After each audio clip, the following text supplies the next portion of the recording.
updates. Get the most out of today's episode by participating in the chat. Make sure you ask some questions, be part of the conversation, have a bit of fun, grab a coffee or a tea, take some notes, and get ready to start your day, folks. Quick few housekeeping rules, though. No spamming, no advertising or self-promotion in the chat. That's not on. Be kind and respectful to everyone when participating. And most of all, have a good time. Real estate investing can be your biggest asset. It also can be your most expensive asset when it comes to getting it right or getting it wrong, folks.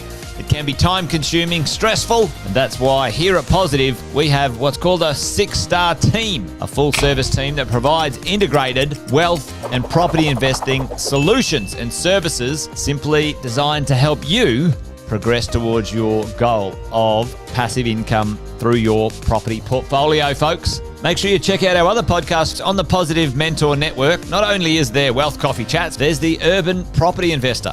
Drops every Wednesday with straight talking investing strategies and lessons with Sam Saggers. Property Investor Tales. This is where our clients, you guys, share real life stories from property investing, hosted by some of our advisors and strategists.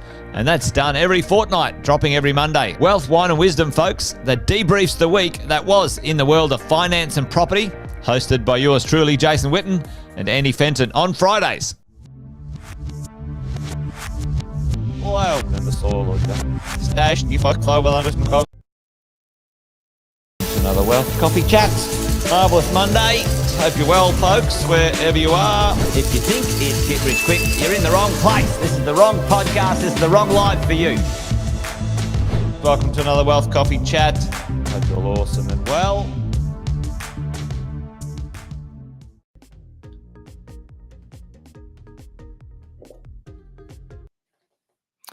Good morning. Good morning. Looks like we're a little bit lonely today. Not too many people have joined in, which is all right. Can understand. It's been Anzac Day. Everybody's probably taking full advantage of the long weekend. However, if you are going to be listening to this on or a recording of this, stay tuned to this. Listen in on this. I think it's super important that we go through what we're going to go through today. And I'll just dive in.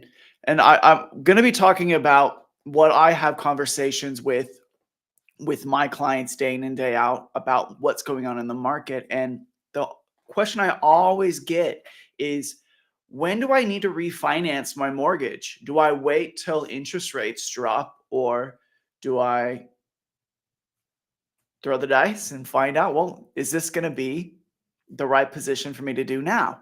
Is this something I need to do now? And there's a few things that people need to be aware of. They need to be looking at the market, what's going on, and making really informed decisions. Just this morning, I went on Domain's house pricings just to see what's going on in the market. Now, I'm not endorsing their perspective on what's going on in the housing market, but I tend to look at a few different market indicators, market researchers, to find out, well, what do they see going on in the market down the road? And that helps us as property investors to stay informed, to make good decisions. And I don't know about you, one of the things that my clients ask me about is, well, should I do it now, get some equity out, and then position myself so that when the market does adjust, I can actually take action? And what is it in the market that we're looking for? What are the indicators that we're looking for? So property prices are doing pretty good. They're not going anywhere as far as on a downward trend. They're on the upward trend, right? But what's else going on in the market? What are the banks doing? So some of the things I look at from a finance perspective is, well, what are the fixed rates doing? Are the fixed rates dropping? And the answer is yes. So the banks are definitely positioning themselves. And it's not just the fixed rates. I've even had some banks come to me this last week and reduce their variable rates. And I'm not sure if you guys know what a fixed versus a variable rate. We can talk about that in another episode. But what this indicates to me is they're trying to lock in their clients, their customers, so that they don't refinance anytime soon.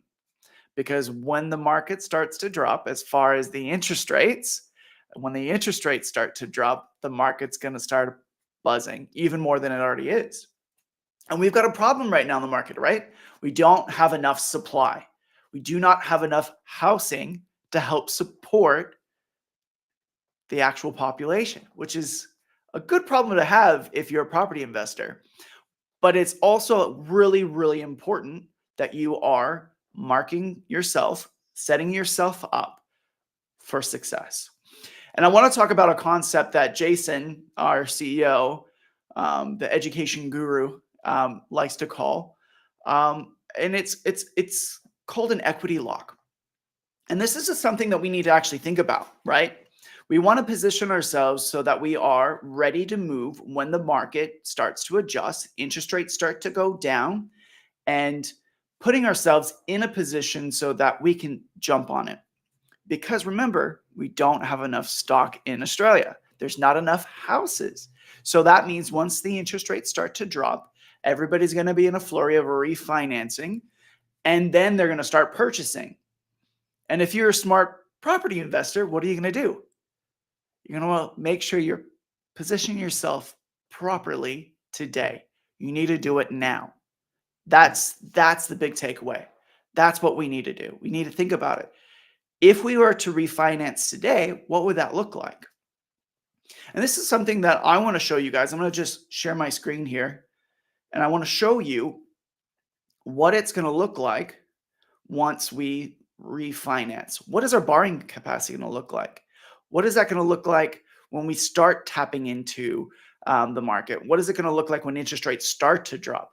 How are we going to make sure that we're in the right position for that? Just give me a second. You're going to see a little bit behind the scenes while I go to my screen.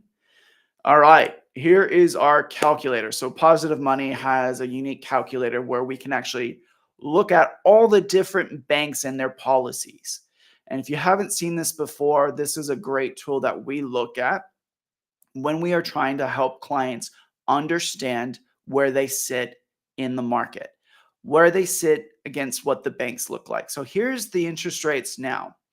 And I'm just going to go through the scenario with you so you have an understanding of where I'm coming from, where this information is coming from, and to see if it actually works for you, if you can relate with this. So I've got Karen and Billy. They've got one dependent, Karen and Billy, one dependent, and they're earning pretty good income. Karen's on 100, Billy's on 100,000, and they are ready to go and move forward on their next purchase. Okay. The next purchase could be anywhere, right? But what we'll do is we'll stick around about a $650 purchase price.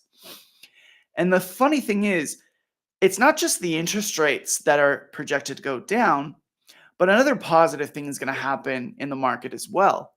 And that's going to be rental yields.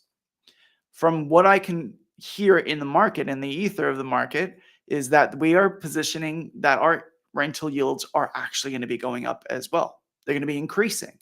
So that also is a benefit. So what I've done for Karen and Billy is I've increased the rental yield just by $100 per week, which is a fair estimate from what I can hear in the marketplace. Again, I'm not a property manager. I don't know that. If you want to know more about that, tune into Wednesdays with Cass and his property management team, where they kind of go into that.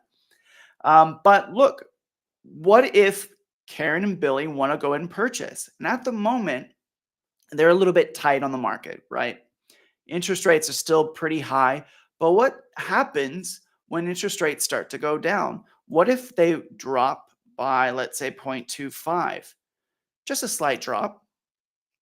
And what we can see here, and I want you to see this on the screen, let's look at the monthly capacity, the max capacity right here, and the monthly surplus. They're starting to go up, right? Now, what if it goes up another 0.25 to say another 0.5? It goes down, it drops by 0.5. You're seeing more and more increases in the monthly surplus. Now, what's important to know is this is just the purchase, okay? This is just the purchase for Billy and Karen. Karen and Billy also own another property, okay?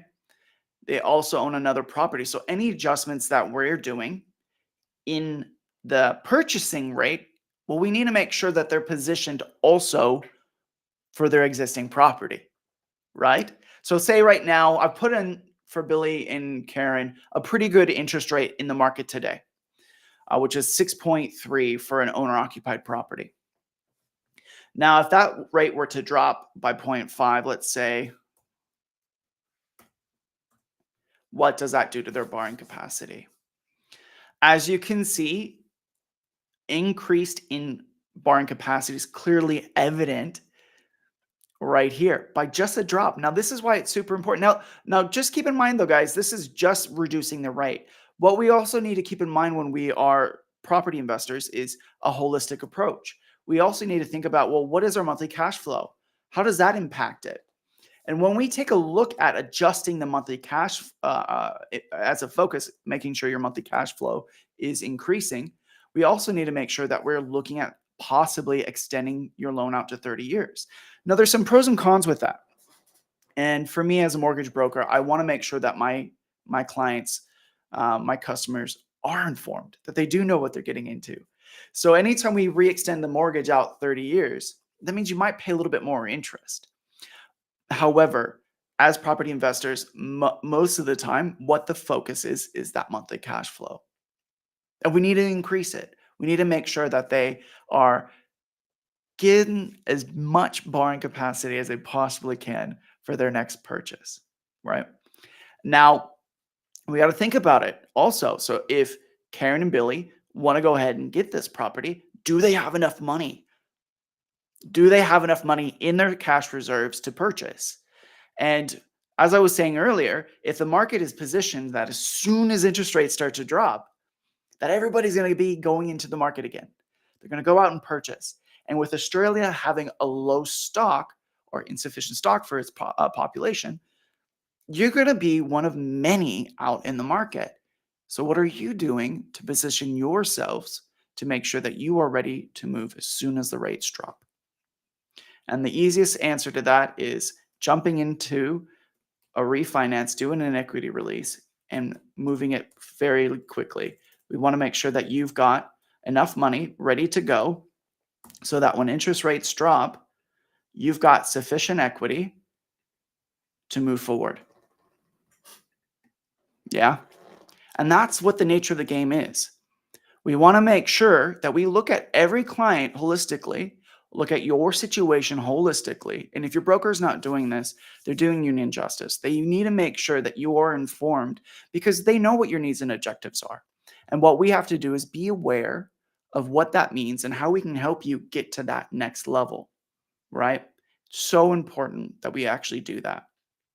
So I'm going to stop sharing my screen and go back into the mix so that we can actually see that this isn't a situation where you just want to jump in willy-nilly. You want to make sure that you are looking at everything. You're looking at what the market's doing. You want to make sure you're looking at what's going on in the lending landscape. And you need to know what your borrowing capacity is today and what information you need to get yourself to, what tools you need to use to make sure that you're positioning yourself so that when the market does start to adjust, you're in a good position to take advantage of it. Simple. It's simple. And if you're not using a mortgage broker that has that experience, that knows how to help you structure that, because we go off of what you're looking for. If you're looking to make sure you get into the next property, we'll show you what your borrowing capacity is now. We'll show you why refinancing might be something that will help you position yourself for when the market adjusts. Well, again, I know everybody's having a long weekend for Anzac Day. I appreciate those who are going to be tuning in later. That's it. Reach out if you like what we've talked about today. Go ahead and like and subscribe to us.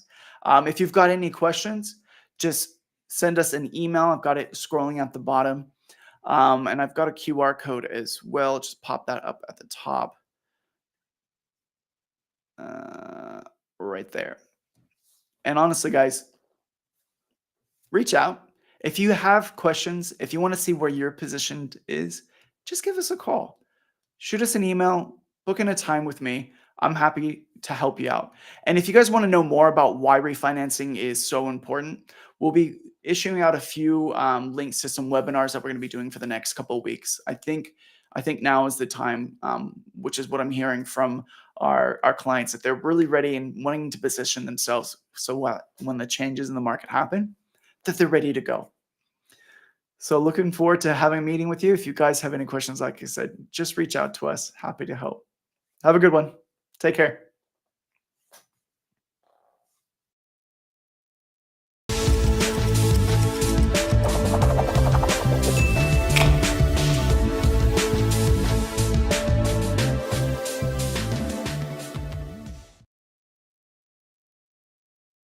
Episode of Wealth Coffee Chat, folks.